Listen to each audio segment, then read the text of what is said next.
चलिए खबरों का सिलसिला आगे बढ़ाएंगे फटाफट अंदाज में। करनाल में लाठीचार्ज के विरोध में चल रहे किसानों के घेराव को लेकर प्रशासन ने किसानों में समझौता हो गया है। किसानों और प्रशासन ने संयुक्त प्रेस कॉन्फ्रेंस की।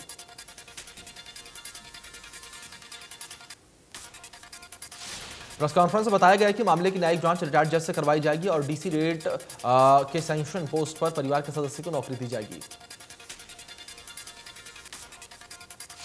प्रेस कॉन्फ्रेंस में कहा गया कि मृतक किसान के परिवार के सदस्यों को नौकरी दी जाएगी, वहीं एसडीएम को 1 महीने की छुट्टी पर भेजा जाएगा। उत्तर भारत के मौसम में एक बार फिर से बदलाव देखने को मिल रहा है। कई राज्यों में बारिश की गतिविधियां जारी हैं। राष्ट्रीय राजधानी दिल्ली और एनसीआर के कई इलाकों में झमाझम बारिश होने के चलते मौसम मिजाज बदल गया है। दिल्ली में देर रात से घोर गरज के साथ बारिश का सिलसिला लगातार जारी है। राजधानी में बारिश से सड़कों पर फिर से पानी भर गया है। मौसम विभाग ने दिल्ली, नोएडा, ग्रेटर नोएडा, गुरुग्राम और आसपास के इलाकों में हल्के से मध्य बारिश होने की संभावना जताई है। मौसम विभाग ने दिल्ली एनसीआर के लिए बारिश को लेकर येलो अलर्ट जारी किया है। मौसम विभाग ने हरियाणा, उत्तर प्रदेश और राजस्थान के भी कई इलाकों में बारिश का पूर्वानुमान जारी किया है। आईएमडी के मुताबिक करनाल, राजौंद, पानीपत, गोहाना, गन्नौर, सोनीपत, खरखौदा, जिंद, रोहतक, झज्जर और आसपास के क्षेत्रों में भी बारिश होने की संभावना है।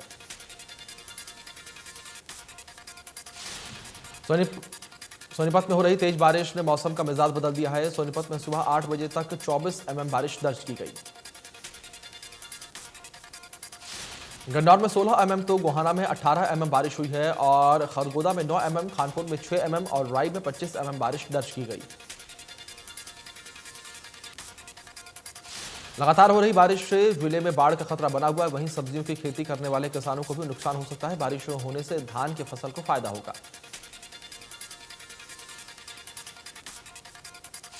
बरसाती पानी लोगों के लिए मुसीबत बन रहा है, तो वहीं पृथला विधानसभा क्षेत्र के गांव पनहेरा खुर्द में ग्रामवासी पिछले कई महीने से पानी के लिए परेशान हैं।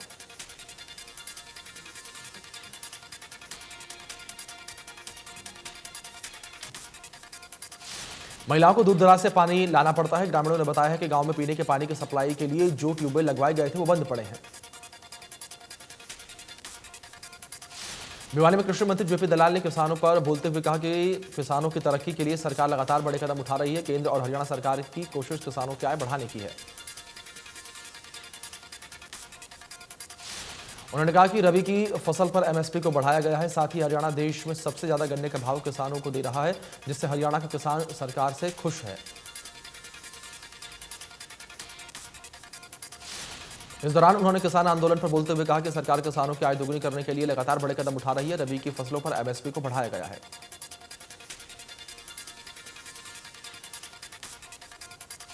देश में कोरोना की तीसरी लहर के आने की चिंता के बीच पीएम मोदी ने कोविड-19 स्थिति की समीक्षा के लिए एक उच्च स्तरीय बैठक की। बैठक के दौरान पीएम मोदी ने देश में कोविड-19 टीकाकरण अभियान की समीक्षा की। इस दौरान पीएम मोदी ने राज्यों को हर जिले के दवाओं का बफर स्टॉक रखने को कहा है। प्रधानमंत्री ने अगले कुछ महीनों के लिए वैक्सीनेशन के उत्पादन, आपूर्ति और पाइपलाइन की समीक्षा की। पीएम मोदी ने म्यूटेंट के उपद्रव की निगरानी के लिए निरंतर जीनोम अनुक्रमण की आवश्यकता के बारे में भी बात की। व्यवस्था मंत्रालय आपको बता दें कि कहा है कि देश में अभी भी दूसरी लहर कायम है। देश में कोरोना का खतरा बरकरार है। 24 घंटों में 37,000 से ज्यादा नए मामले सामने आए हैं। 310 कोरोना मरीजों की जान गई है और 36,000 से ज्यादा मरीज रिकवर हुए। महाराष्ट्र में 24 घंटे में कोरोना के 4,154 नए मामले सामने आए हैं। एक दिन में 44 मरीजों ने दम तोड़ दिया। महाराष्ट्र में अब भी करीब 49,000 केस एक्टिव।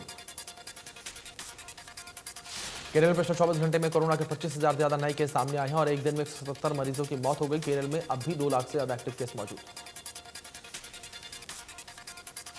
दिल्ली में 24 घंटे में कोरोना के 36 नए केस सामने आए हैं। एक दिन में 52 मरीज रिकवर हुए हैं। दिल्ली में अब भी 400 केस एक्टिव हैं।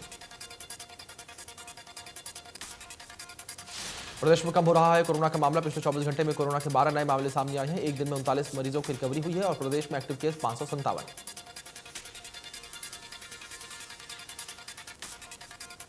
कोरोना के थर्ड वेव आने की आशंका को लेकर गुरुग्राम के नागरिक अस्पताल में किस तरह की तैयारियां की गई हैं, इसे देखने के लिए जिला उपायुक्त जितेंद्र यादव अस्पताल पहुंचे। उन्होंने नागरिक अस्पताल के पीएमओ से तैयारियों की जानकारी ली। इस दौरान डीसी जितेंद्र यादव ने अस्पताल परिसर में बन रहे 100 बेड के अस्पताल का भी जायजा लिया।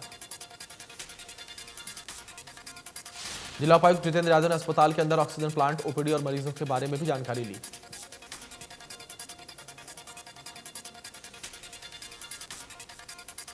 गुरुग्राम में 13 से 15 सितंबर को कोरोना वैक्सीन का मेगा ड्राइव चलाया जाएगा। सरकार ने 3 दिन में 1,45,000 लोगों को वैक्सीन लगाने का टारगेट किया है। गुरुग्राम स्वास्थ्य विभाग ने 2 लाख लोगों को वैक्सीन लगाने का लक्ष्य रखा है। लगभग 200 जगहों पर लोगों को वैक्सीन लगाई जाएगी। वैक्सीन की पहली और दूसरी डोज मेगा ड्राइव में लगाई जाएगी। पूरे हरियाणा में 16 लाख लोगों को वैक्सीन लगाने का लक्ष्य रखा गया है। अकेले गुरुग्राम को 1,45,000 वैक्सीन का लक्ष्य मिला है। गुरुग्राम में अब तक 26 लाख वैक्सीन लगाई जा चुकी है। वहीं गुरुग्राम में सीरो सर्वे भी पूरा किया जा चुका है। बदलते मौसम के साथ फरीदाबाद में वायरल फीवर के मरीजों की संख्या में बढ़ोतरी हो रही है। आम दिनों में 100 के करीब वायरल फीवर के मरीज आ रहे हैं, तो वहीं अब वहां पर संख्या 150 के करीब पहुंच गई है।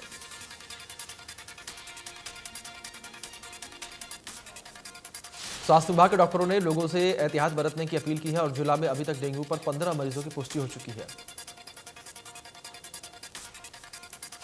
चंडीगढ़ में स्पोर्ट्स अथॉरिटी ऑफ गुजरात के आए डेलीगेशन के खेल मंत्री संदीप सिंह और निदेशक पंकज नैन ने मुलाकात की। डेलीगेशन से मिलने के बाद खेल मंत्री ने बताया कि गुजरात स्पोर्ट्स डिपार्टमेंट में कुछ कोच आए हैं जो काफी दिनों से हमारे इंफ्रा को देख रहे थे और खिलाड़ी की डाइट ट्रेनिंग को उन्होंने समझा।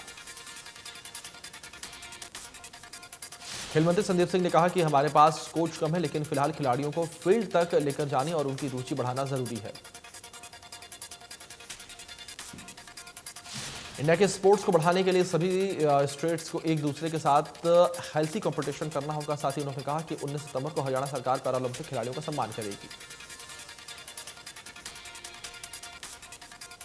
टोक्यो पैरा ओलंपिक में कांस्य पदक जीतकर अपने घर कैथल पहुंचे कांस्य पदक विजेता तीरंदाज हरविंदर सिंह का लोगों ने फूल माला पहनाकर स्वागत किया।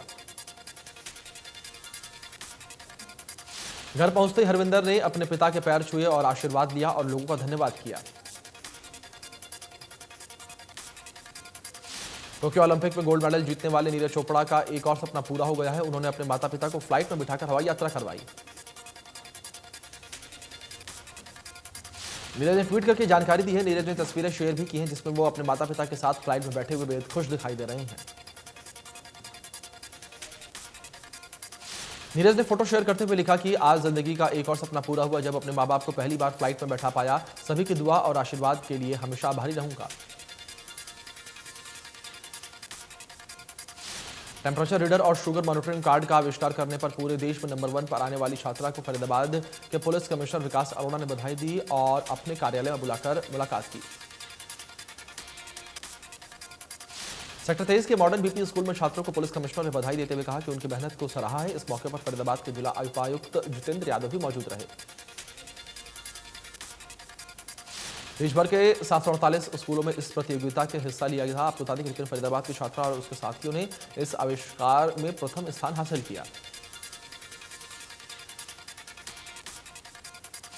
बच्चों के कोच ने बताया कि बेंगलुरु में यंग साइंटिस्ट साइंस कॉन्क्लेव संस्था ने यह प्रतियोगिता करवाई जिसमें डिवाइस का आविष्कार करने पर प्रथम स्थान आकर छात्राओं ने बड़ी उपलब्धि हासिल की।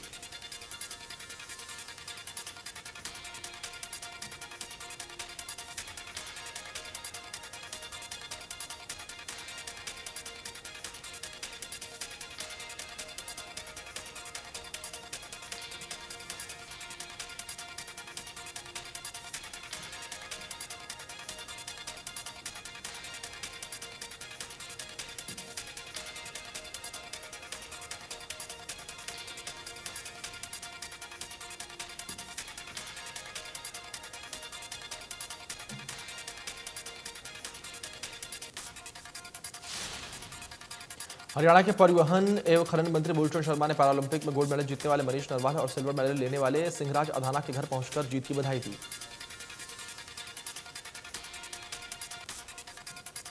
इस दौरान कैबिनेट मंत्री मूलचंद शर्मा ने कहा कि सरकार की तरफ से खेल नीति के अनुसार मिलने वाली सभी सुविधाएं दी जाएंगी।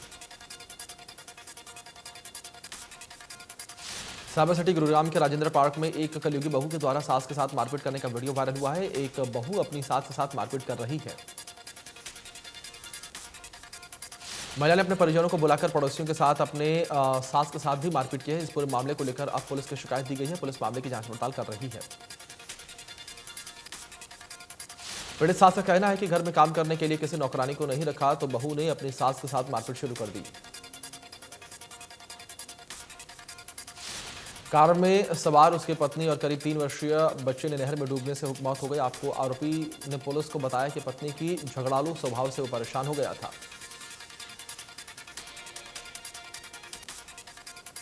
निडर में शनिवार को अदालत परिसर के अंदर लोक अदालत लगाई गई। लोक अदालत में जिला अतिरिक्त सत्र न्यायाधीश विमल कुमार मुख्य रूप से मौजूद रहे।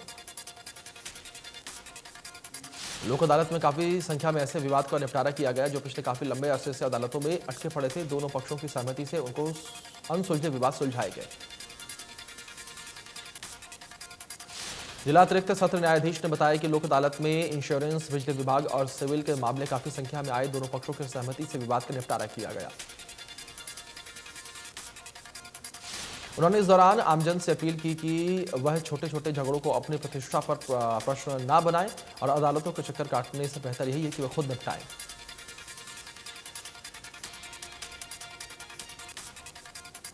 यमुनानगर में एक महिला की गला घोंटकर हत्या कर दी गई और उसका शव खेतों में फेंक दिया गया। यमुनानगर के थाना छप्पर में गांव भांबोली के पास खेतों में एक महिला का शव बरामद हुआ है।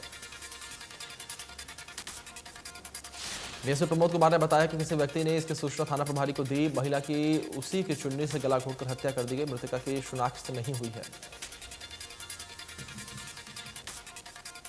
कोसली में 30 साल के युवक का शव मिला है जिसके सिर और चेहरे पर चोट के निशान हैं। मृतक नंदयाण मोहल्ले का रहने वाला है। वहीं 500 मीटर दूर युवक की बाइक भी मिली है। परिजनों ने इस पूरे मामले में हत्या की आशंका लगाई है।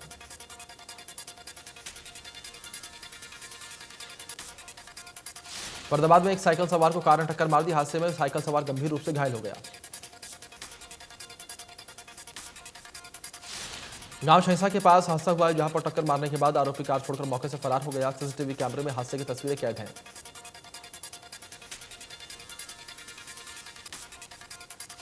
फरीदाबाद के अजौंदा मेट्रो स्टेशन के पास एक संदिग्ध सूटकेस मिला है। जानकारी मिलते ही सीआईएसएफ और पुलिस विभाग के अधिकारी मौके पर पहुंचे और बम निरोधक दस्ते ने ब्लास्ट कर सूटकेस को खोला।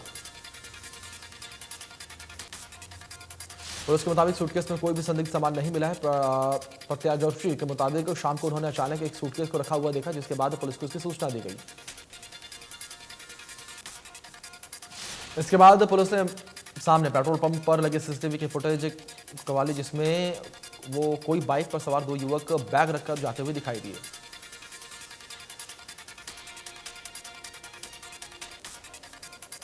शहरी एवं स्थानीय निकाय मंत्री अनिल विज ने गुरुग्राम नगर निगम के दौरे के बाद अब नगर निगम कमिश्नर के आउटसोर्स पर लगे कर्मचारियों की सूची मांगी है। नगर निगम कमिश्नर मुकेश आहूजा की माने तो नगर निगम में किस विभाग के कितने कर्मचारियों की जरूरत है और कितने कार्यरत हैं, इसकी कोई भी पॉलिसी फिलहाल नहीं है, जिसको लेकर पॉलिसी बनाई जा रही है। सिरसा नगर परिषद के कर्मचारी द्वारा सिरसा में बरनाल रोड पर अतिक्रमण हटाओ अभियान चलाया गया है। इस दौरान दुकानदारों और नगर परिषद के कर्मचारियों के बीच बहस हो गई। वहीं दुकानदारों ने आरोप लगाया है कि नगर परिषद के कर्मचारी छोटे दुकानों के बाहर बोर्ड पड़े हुए हैं तो वहीं उनको उठाकर ले जा रही हैं। उनका कहना है कि दुकानदारों के खिलाफ कोई कार्रवाई नहीं की जा रही है। अलवर नगर परिषद में सफाई ठेकेदार की लापरवाही के चलते शहर में जगह जगह कूड़े के ढेर लग रहे हैं और अल्हापुर गांव के पास राष्ट्रीय राजमार्ग पर लंबे समय से कूड़ा डाला जा रहा है। इससे पहले गांव फिरोजपुर स्थित कूड़ा निस्तारण केंद्र में शहर का कूड़ा डाला जा रहा था। गांव के लोगों ने ज्यादा बदबू आने की वजह से कूड़े को वहां पर डालने से कर्मचारियों को रोक दिया। नगर परिषद की ओर से राष्ट्रीय राजमार्ग को डंपिंग ग्राउंड बना दिया गया है। अब एनएचआई भी हाईवे में कूड़ा डालने का विरोध कर रही है। फरीदाबाद में बाल भिक्षुक मुक्त योजना शुरू की गई है। ऐसा करने वाला फरीदाबाद देश का पहला जिला होगा जिसका विधिक सेवाएं प्राधिकरण के सदस्यों और वकीलों की टीम इस योजना को सफल बनाने में जुट गई है।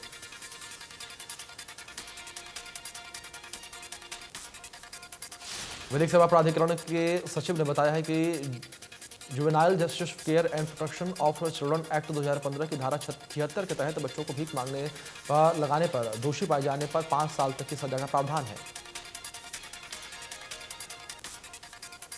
ऐसे बच्चों के पुनर्स्थापन कार्य के लिए जिला विधिक सेवाएं प्राधिकरण टीम की आवश्यक सहायता ड्यूटी ब्रॉन्ड स्पेशल जुवेनाइल पुलिस ऑफिसर की नियुक्ति का भी प्रावधान है।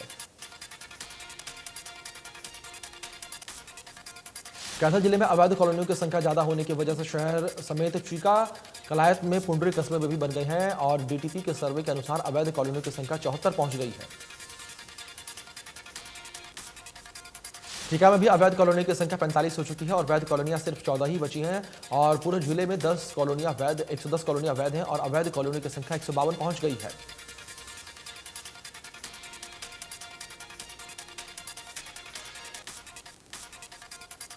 इन अवैध कॉलोनी की संख्या बढ़ रही है जबकि हर महीने डीटीपी का अमला कम से कम 2 अवैध कॉलोनियों को गिराने का काम कर रहा है।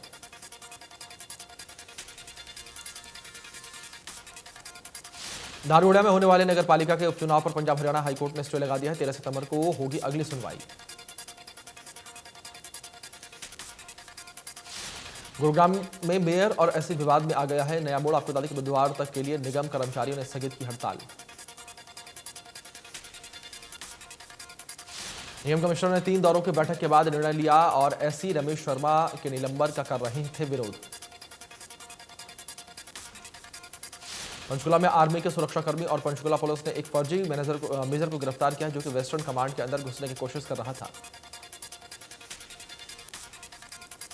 पुलिस ने आरोपी को गिरफ्तार कर लिया है और गिरफ्तार किए गए आरोपी की पहचान गणेश पिंजौर निवासी के रूप में हुई है। पुलिस ने आरोपी को कोर्ट में पेश करके 2 दिन के पुलिस रिमांड पर भेज दिया। चरखी दादरी पुलिस ने अवैध शराब से भरा ट्रक बरामद किया है। देर रात झूझू कला थाना पुलिस गांव आदमपुर महेंद्रगढ़ रोड पर नाका लगाकर आने वाले वाहनों की चेकिंग कर रहे थे। इस दौरान एक तेज गति से ट्रक आता हुआ दिखाई दिया तो रुकवाने पर इशारा किया गया। ट्रक रोककर उसकी तलाशी ली गई तो उसमें 1000 पेटी अंग्रेजी शराब बरामद की गई और दोनों आरोपियों को गिरफ्तार किया गया। कैथल के देवीगढ़ चौक के पास देशी शराब का ठेका बंद करने की मांग को लेकर महिलाओं ने जाम लगा दिया। महिलाओं ने पुलिस प्रशासन पर जगह जगह पर ठेका खुलवाने के आरोप लगाए।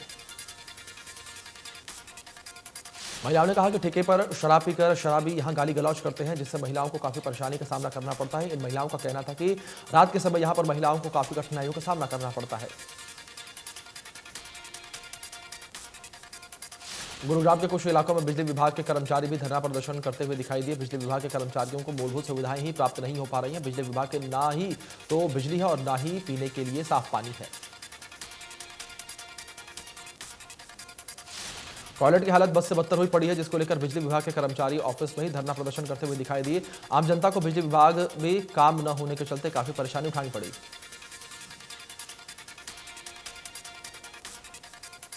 गुरुग्राम के भौंसी गांव में 20 वर्षीय सैनिक तरुण भारद्वाज सियाचिन की सीमा पर पेट्रोलिंग के दौरान शहीद हो गए। तरुण भारद्वाज 16 राजपूत बटालियन में तैनात थे।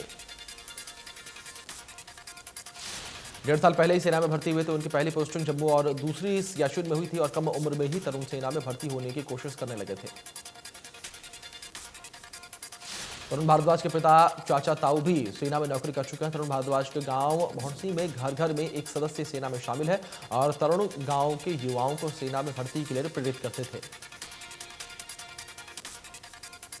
उनकी शहादत पर परिवार का कहना है कि अगर सरकार आज भी मौका दे तो परिवार के दूसरे बेटे को सेना में जाने के लिए तैयार है। तालिबान की नई सरकार का शपथ ग्रहण समारोह 9/11 की 20वीं बरसी पर आज हो सकता है और 20 साल पहले आज ही के दिन अमेरिका के ट्विन टावर पर हमला हुआ था जिसे दुनिया 9/11 के नाम से जानती है।